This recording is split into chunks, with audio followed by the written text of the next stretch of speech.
কাছে দূরে যে যেখানে আছেন বন্ধুরা, আশা করি সবাই সুস্থ আছেন, ভালো আছেন। নতুন আরও একটি ভিডিওতে আপনাদের সবাইকে অনেক অনেক প্রীতি, শুভেচ্ছা এবং সালাম জানাচ্ছি। আজকে যে বিষয়টা নিয়ে আমি কথা বলবো সেটি খুবই গুরুত্বপূর্ণ একটি বিষয়। কারণ হচ্ছে আমরা কিন্তু সবাই বন্ধুরা যাই করি না কেন সব কিছু কিন্তু আমাদের স্বাস্থ্যের জন্য করি, আমাদের মানে ওয়েলবিংয়ের জন্য করি, ভালো থাকার জন্য করি, ঠিক না? এই যে টাকা পয়সা ইনকাম করা, বিদেশে যাওয়া, তারপরে মানে যাই করি না কেন আমাদের নিজেদের ভালোর জন্যই করি। কিন্তু অনেক সময় আমরা ছোট, ছোট কিছু প্রবলেমের কারণে অনেক বেশি ভালো থাকতে পারি না।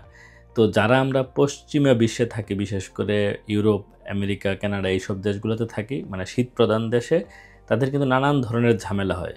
আমি বিশেষ করে বলব জার্মানির কথা। আমি কয়েকটা দেশকেও হয়তো একটু এক্সক্লুড করব, যেমন ধরেন আমেরিকা, তারপরে ইউকে, ইটালি, পর্তুগাল, স্পেন এই ধরনের দেশগুলোর বড়, বড় শহরগুলোকে আমি একটু এর থেকে এক্সক্লুড করব। বিশেষ করে জার্মানি বা ফিনল্যান্ড, নরওয়ে, ডেনমার্ক, সুইডেন এই ধরনের দেশগুলোতে যারা থাকেন তাদের জন্য মূলত আজকের এই ভিডিওটা অনেক বেশি কাজে লাগবে। মানে একটু আপনাদেরকে দিক নির্দেশনা দিব, বিশেষ করে যারা নতুন এসছেন বা ২, ৪, ৫ বছর ধরে থাকেন, অনেক সময় হয়তো অনেক কিছু আপনারা জানেন না। এর মধ্যে ৫টা বিষয় মানে সাপ্লিমেন্ট টাইপের বিষয় নিয়ে আমি আজকের এই ভিডিওতে কথা বলবো। তো প্রথমেই যেটা নিয়ে কথা বলতে চাই সেটা হচ্ছে, আপনারা জানেন যে এই শীতপ্রধান দেশে কিন্তু বেশ ভালোই খুশকি হয় মাথায়, ঠিক না? এটা খুবই কমন একটা মানে প্রবলেম আমাদের সবার, নারী হোক পুরুষ হোক সবারই একই অবস্থা। সো আমি অন্তত গত ২০-২৫ বছর ধরে মানে এই প্রবলেমটার মধ্যে দিয়ে যাচ্ছি। তবে সম্প্রতি আমি একটা সলিউশন পেয়ে গেছি। আসলে আমি অনেক ধরনের শ্যাম্পু ইউজ করতাম। আপনারা জানেন যে কিটোকোনাজল 2% যে শ্যাম্পুটা, এটা বেশ ভালোই কাজ করতো। কিন্তু আমি দেখলাম যে এটাও একসময় ফেল করছে, এমন একটা অবস্থা। সো অনেক ঘেঁটে-ঘুটে আমি একটা শ্যাম্পু, এটা ডেফিনিটলি আমি এটার কোনো মানে স্পন্সর মানে ভিডিও না এটা, যতগুলো আমি প্রোডাক্ট দেখাবো আমি নিজে উপকার পেয়েছি বলে আমার মনে হলো যে আপনাদের সঙ্গে শেয়ার করা উচিত। এটা একেবারে স্পন্সর্ড কোনো ভিডিও না এবং আপনারা অন্য কোনো ব্র্যান্ডের ইউজ করতে পারেন। আমি এটা একটু দেখাই আপনাদেরকে। এই শ্যাম্পুটা হয়তো আপনারা যারা এটা অলরেডি ইউজ করেন তারা কমেন্টে জানাতে পারেন যে আপনাদের আসলে কেমন লাগছে। এটা একটু দামি, সম্ভবত ১৭-১৮ ইউরো এরকম কিছু একটা হবে। কিন্তু গত বছর ২-১ ধরে আমি এটা ইউজ করছি, মানে বেশ ভালো কাজ দিচ্ছে আর কি। মানে কোনো ধরনের প্রবলেম না, একদম জিরো খুশকি যাকে বলে। এখানে এটা অ্যান্টি ড্যান্ড্রাফ এবং অ্যান্টি পেলিকুলেয়ার বলে, উচ্চারণ আমার ভুল হতে পারে। এই ব্র্যান্ডের নামটা আমি ভুলে গেছি, ভিচি বা এরকম কোনো একটা কিছু। আমি ডেসক্রিপশন বক্সে ডিটেলসটা দিয়ে রাখবো না, আপনারা দেখে নিন। আমি জাস্ট একটু করে আপনাদেরকে দেখিয়ে নিচ্ছি, আপনারা হয়তো এটা গুগলে খুঁজলেও পাবেন। এটা গেল একটা বিষয় যে শ্যাম্পু মাথায়, আপনারা জানেন যে খুশকির যে বিষয়টা বললাম, যেটা আমরা কম বেশি সবাই এই ঝামেলার মধ্যে আছি। এছাড়া একটা নর্মাল শ্যাম্পু আছে, সব সুপার মার্কেটে আপনারা পাবেন, হেড অ্যান্ড শোল্ডার্স বলে, সেটার অ্যান্টি ড্যান্ড্রাফ যে ইয়েটা আছে, সেই শ্যাম্পুটাও কিন্তু বেশ ভালো কাজ দেয়। আমি সেটা বেশ কিছু বছর ইউজ করেছি, কিন্তু ওইটার চেয়েও অনেক বেশি কাজ দিচ্ছে। এটার অন্যান্য যেই হালকা ত্বকে কিন্তু নানান ধরনের চর্মরোগ টাইপের থাকে টুকটাক, হ্যাঁ, এই চিং বাইট এই জাতীয়, সেটাতেও কিন্তু বেশ কাজে দেয় আর কি এই শ্যাম্পুটা। হ্যাঁ, আপনি তো অনেক সময় এই ভ্রুতে খুশকি হতে পারে, তারপরে এই চোখের নানান পাপড়িতে খুশকি হয় অনেক সময়। হ্যাঁ, এই ধরনের ছাড়াও ত্বকে টুকটাক সমস্যা থাকলে, কান টানে যদি কোনো সমস্যা থাকে, এই শ্যাম্পুটা ইউজ করলে অনেকখানি মানে ভালো হয়ে যায়। এটা আমি কিন্তু কোনো ডাক্তার না, আপনারা জানেন, কিন্তু আমি উপকার পেয়েছি বলে আমার মনে হচ্ছে যে আপনারাও হয়তো এটার মানে উপকারটা পাবেন। এটা গেল একটা বিষয়। এরপরে ২ নাম্বার যে বিষয়টা আছে আমার কাছে, সেটা হচ্ছে যারা আপনারা ধরেন যে এশিয়ান লোক, মানে আমরা তো এশিয়ান লোক, তাই না? আমাদের যে ব্রাউন আমাদের গায়ের চামড়া আছে, তাদের অলমোস্ট 99.99% লোকেরই কিন্তু বহির্বিশ্বে গেলে, বিশেষ করে এই শীতপ্রধান দেশগুলোতে যেখানে সূর্য আমরা পাই না, সেখানে কিন্তু একটা বড় প্রবলেম হয়, সেটা হচ্ছে ভিটামিন ডি। ভিটামিন ডি কিন্তু খুবই ইম্পর্ট্যান্ট। যারা পুরুষ আছেন বিশেষ করে, তাদের কিন্তু ভিটামিন ডির বেশি দরকার। নারীদেরও ডেফিনেটলি লাগে, কিন্তু পুরুষের অনেক ব্যাপার-স্যাপার আছে। যারা মানে মেডিকেল সায়েন্সের লোকজন আছেন তারা হয়তো আরও বেশি জানবেন। সো এই যে মেডিসিনটা, এটা আমি নিচ্ছি, এটা কিন্তু প্রেসক্রিপশন ছাড়া আপনাকে দিবে না। এটা অবশ্যই ডাক্তারের প্রেসক্রাইবড হতে হবে। এটার যেই এখন হচ্ছে আপনার ১০০০, এটা কি মাইক্রোগ্রাম না কি জানি, আমি জানি না। ১০০০ আগে খাইতাম আমি ২০০০ মাইক্রোগ্রাম সম্ভবত, বা মিলিগ্রাম, কি মিলিগ্রাম তো হবে না, মাইক্রো বা ন্যানোগ্রাম হবে। সেইটার একটা খেতাম সপ্তাহে একটা, ২০০০ পাওয়ারের যেটা ছিল আর কি। আর এখন প্রতিদিন একটা খেতে হবে আমাকে। বাই দিস টাইম আমি অবশ্য ওষুধ খেতে ভুলে গেছি, খাইতে হবে এখনই।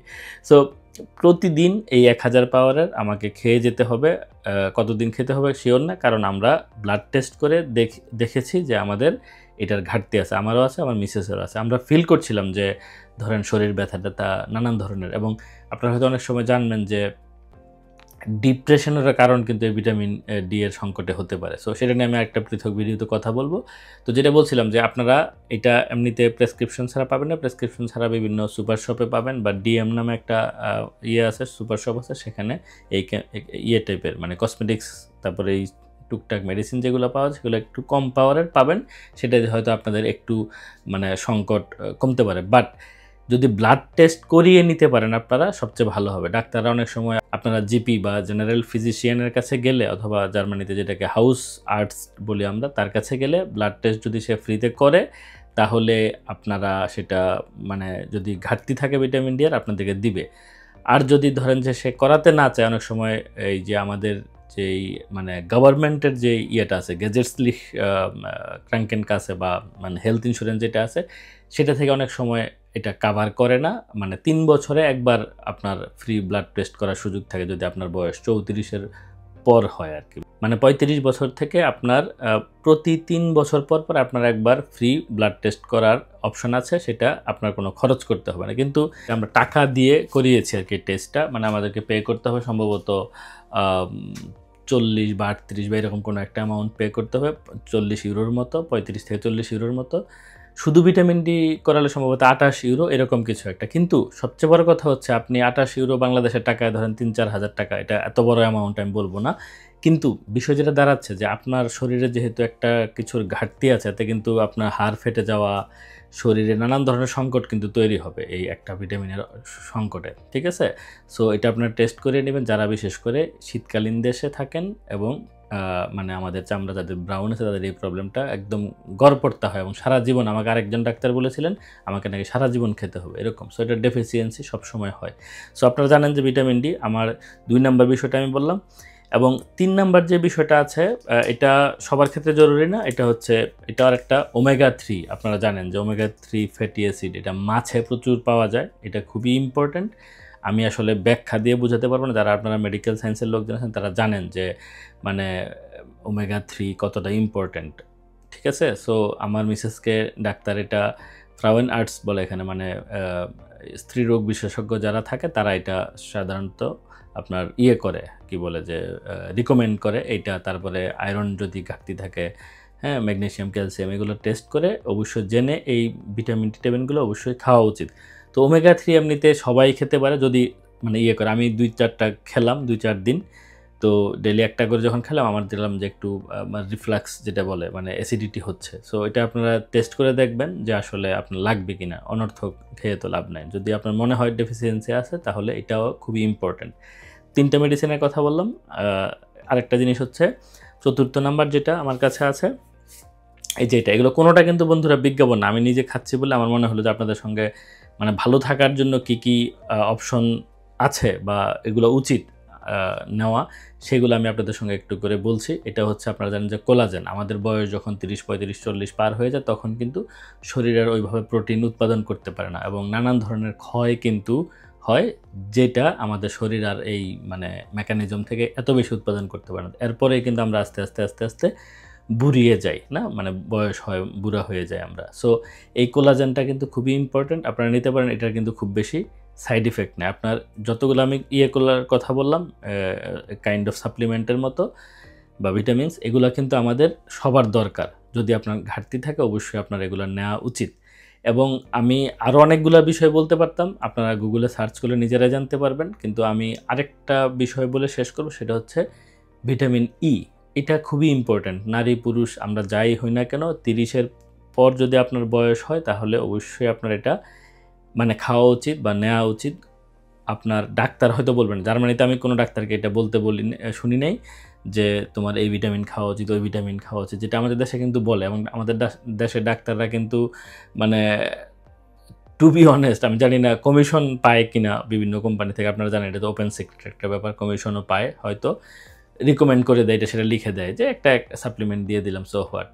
এইসব দেশে কিন্তু আপনি না বললে মানে খুব বেশি কিছু দিতে চায় না, ওষুধ টষুধ এমনিতেও, হ্যাঁ। আর এগুলো যেহেতু এই ওষুধগুলো কিন্তু আপনাকে কোনো ইয়ে থেকে, হেলথ ইন্স্যুরেন্স থেকে নর্মালি কাভার করার কথা নয়। যে ভিটামিন ডি এটাও আমাকে ডাক্তার টেস্ট করার পরে তারপরে প্রেসক্রিপশন দিয়েছে। এটাও আমাকে সম্ভবত €9.50 দিতে হচ্ছে। এখানে 100 পিস ট্যাবলেট আছে। আমি তার মানে হচ্ছে 100 দিন বা 3.5 মাস বা 3.25 মাস খেতে পারবো। এটাও আমাকে €9.5 দিয়ে কিনতে হলো। কিন্তু সবচেয়ে বড় যেটা কথা হচ্ছে যে আমার যে ঘাটতিটা আছে এটা তো এটা দিয়ে পূরণ হবে। ঠিক আছে? ডাক্তার মেপে দেখেছে যে এটা আমার দরকার। তো এই যে ভিটামিনগুলোর কথা বললাম, এছাড়া অন্যান্য ভিটামিন তো আপনি খুব ইজিলি অ্যাভেইল করতে পারবেন, যেটা একেবারে খুবই ইজিলি পাওয়া যায়। যেমন ভিটামিন সি আপনারা জানেন লেবুতে থাকে, যত ধরনের টক, মিষ্টি, তিতা ফল আছে এগুলোতে ভিটামিন সি প্রচুর থাকে, হ্যাঁ? তারপরে আপনার ভিটামিন বি কমপ্লেক্সও খুব ইম্পর্টেন্ট। তারপরে আপনার ভিটামিন এটা খুব ইম্পর্টেন্ট। এ তো আপনি ইজিলি পেতে পারেন। আপনারা জানেন যে সবুজ এবং কালারফুল যেই শাকসবজি, ফলমূল আছে, মিষ্টি কুমড়া, পালং শাক। পালং শাক কিন্তু জার্মানিতে প্রচুর পাওয়া যায়। সো আমি এই কথাগুলো কেন বলছি বন্ধুরা? এটা খুবই ইম্পর্টেন্ট যে আমাদের যে প্রবলেমগুলা হয়, আমরা যেহেতু খাবারগুলা ন্যাচারাল রিসোর্স থেকে ওইভাবে পাই না। বাংলাদেশে অলিতে গলিতে রাস্তাঘাটে কিন্তু শাকসবজির কোনো অভাব নাই। দেশি ফলমূল প্রচুর আছে। এখানে ফলমূল থাকলেও আমার ধারণা যে শাকসবজিগুলো আমরা মিস করি, হ্যাঁ? ধরেন বাংলাদেশে একটা সিজনে অন্তত ১০-২০ ধরনের শাকসবজি, ফলমূল আপনি বাজার ভর্তি পাবেন, ঠিক না? জার্মানিতে কিন্তু ঘুরে ফিরে কয়েক ধরনের জিনিসই পাওয়া যায়, ঠিক আছে? ওই ফুলকপি, টমেটো, আলু এই ধরনের কয়েকটা জিনিসই পাওয়া যায় বা অনেক কিছুই হয়তো পাওয়া যায় বাট আমরা খাই না। সো আমাদের যেহেতু না খাওয়ার কারণে এবং শাকসবজি কিন্তু প্রচুর এক্সপেন্সিভ। তো এর কারণে অনেক সময় যারা স্টুডেন্ট আছে বা যারা কম আয়ে রোজগার করে তারা অনেক সময় এত দাম দিয়ে €10 করে বাংলাদেশি শাকসবজি যেখানে পাওয়া যায়, এত সময়ও হয় না। বিশেষ করে আমার ধরেন একটা শাকসবজি কিনতে সারাদিন চলে যাবে। আমি যদি সত্যি কথা কোথাও যাই, 1 ঘন্টা লাগবে যেতে, 1 ঘন্টা লাগবে আসতে। তো ওই দিন আর কোনো কিছু করা হবে না। প্লাস হচ্ছে খুবই এক্সপেন্সিভ। €10 মানে €10, €8, €10 নিচে কিন্তু ভালো কোনো শাকসবজি পাওয়া যায় না। ধরেন একটা লাউ যদি আপনি কিনতে চান, তো ধরেন একটা লাউ ৩-৪ কেজি হয়ে গেল। সো একটা লাউ €15 যদি হয়, এটা কিন্তু মানে এক্সপেন্সিভ, তাই না? সো এই ধরনের দেশি শাকসবজি খেতে যেহেতু এক্সপেন্সিভ, যেহেতু সময় লাগে, কাটাকুটি করো, কিনে আনো, ধোও, তারপরে এক্সপেন্সিভ, খুব বেশি খাওয়া হয় না। সেই ক্ষেত্রে এট লিস্ট এই ঘাটতি পূরণের জন্য আমার মনে হয় এই ধরনের সাপ্লিমেন্টগুলো খেয়ে এট লিস্ট ভালো থাকা উচিত, হ্যাঁ? আর যতটা পারেন এখানকার লোকাল শাকসবজি খেলেও কিন্তু অনেকখানি হয়তো কাভার হয়ে যাবে। বিশেষ করে ফলমূল, শাকসবজি, কলা এগুলো কিন্তু প্রচুর পাওয়া যায় এবং দাম, বিশেষ করে ফলমূলের দাম কিন্তু বাংলাদেশের তুলনায় এত বেশি না আমি যদি কম্পেয়ার করি। আমি ধরেন গত মাসে বাংলাদেশ থেকে আসলাম, আমি €350-400 নিচে কোনো ফল পাই নাই। ঠিক আছে? এখানে কিন্তু ওই অর্থে €1.৫, €2, €2.৫ কিলো। তার মানে বাংলাদেশের মতোই দাম। কিন্তু এখানে তো আপনার ইনকাম বাংলাদেশের চেয়ে অনেক বেশি। তাই না? আর ফলমূল খেতে আসলে কত টাকা লাগে? ডেইলি যদি আপনি ৳2-3 ফল কিনেন, আপনি তো প্রতিদিন কিনবেন না। তো ১ কেজি আঙ্গুর কিনলে বা ১ কেজি যদি আপনি কোনো ফল কিনেন, সেটা তো নিশ্চয়ই একদিনে শেষ হয়ে যাবে না। ঠিক না? সো মাঝে, মাঝে এই ফলমূলগুলা খাওয়া উচিত এবং অন্যান্য ভিটামিনযুক্ত খাবার কিন্তু খাওয়া উচিত। আমরা অনেক সময় শুধু ঘুরে ফিরে বিফ এবং চিকেনের মধ্যে থাকি। এতে যেটা হয় আমাদের শরীরের যে পুষ্টি দরকার, যাদের বয়স বিশেষ করে ৩০ পার হচ্ছে, ৩৫ পার হচ্ছে, ৪০ পার হচ্ছে, বিশেষ করে পুরুষরা, আমি বলব মানে খুবই নজর দেন আপনাদের এই স্বাস্থ্যের উপর। মহিলারাও ডেফিনিটলি দিবেন। কিন্তু পুরুষদের আরও দেওয়া উচিত আমি মনে করি, যেহেতু তারা অনেক বেশি শারীরিক পরিশ্রম করে বাইরে এবং হচ্ছে আরও পারফর্ম করার ব্যাপার থাকে, নানান কিছু ব্যাপার-স্যাপার আছে, আপনারা বুঝেন বিষয়গুলা। সো এই জিনিসগুলো যদি আপনারা গুরুত্ব না দেন তাহলে কিন্তু দীর্ঘমেয়াদে অনেক ধরনের প্রবলেম হবে। সো আমার এই মোটামুটি ৫ টা সাপ্লিমেন্ট বলেন বা মেডিসিন বলেন বা ভিটামিন বলেন, এগুলো নিয়ে আমার মনে হয় আপনাদের সঙ্গে একটু শেয়ার করা উচিত ছিল এবং যারা জানতেন না, যারা বুঝতেন না, তারা জানলেন যে এগুলো কতটা ইম্পোর্টেন্ট। হয়তো অনেকে জানতেন কিন্তু গুরুত্ব দিতেন না। বাট আমি গুরুত্বের সাথে নিয়ে এগুলো থেকে উপকার পাচ্ছি এবং আমার মনে হলো ভালো থাকার জন্য এই মেডিসিন বা সাপ্লিমেন্ট যাই বলেন না কেন, এগুলার হেল্প নেওয়া আপনাদের খুবই জরুরি। সো আজ আর কথা বাড়াচ্ছি না। ভিডিওটা যদি ভালো লাগে একটা লাইক দিতে পারেন, কমেন্ট করতে পারেন এবং সবার সঙ্গে শেয়ার করতে পারেন, যারা অন্যরাও জেনে বুঝে এই বিষয়টা নিয়ে উপকৃত হতে পারে। ভালো থাকবেন তাহলে। দেখা হবে সামনের কোনো ভিডিওতে। আল্লাহ হাফেজ।